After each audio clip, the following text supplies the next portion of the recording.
Ayan guys, before. meron tayong ngayong Fender Stratocaster, no? Made in Japan daw to. So all stock. Ayan. Ayan yung mga fret niya, malalalim na rin. Habulin natin ngayon yan.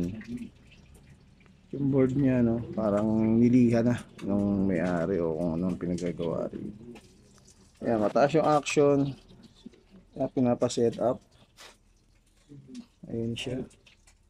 Humbucker, SS, H.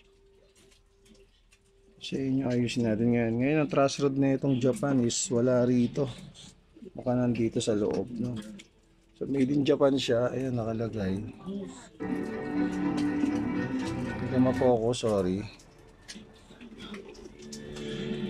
Okay. Ayan, made in Japan. Okay. So, ito yung ayusin natin for today. Alright. Ayan guys, so ito yung kanyang truss rod. Nasa loob nga, oh. Made in Japan. Maybe legit. No? Yung tayo mag-ano ngayon. Ayan, pangit na ng board. Talaga matagal itong gitara na to. Vintage na to, no? Ayan, dyan natin i-adjust. Ano, work it.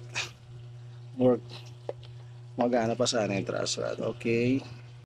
Ayan After. mga gitara in charge. At ito na ang ating Fender. No? Fender Japan. Stratocaster, no? Ayan, no? All stock. Mas okay yung gusto na may-ari sa ganyan, medyo relic. Kahit ako gusto ko yan. Yung nut, okay na.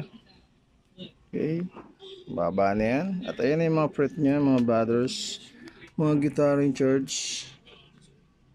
Ayan. Ayos na siya. Makintab, makinis. Okay.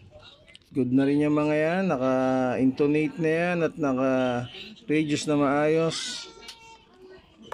Okay. Fender Japan, here we go. Alright. Thank you sa nagpagawa. Ayan, nagmukhang bago ulit. Alright. Thank you sa nagpagawa. Fender Japan, thank you.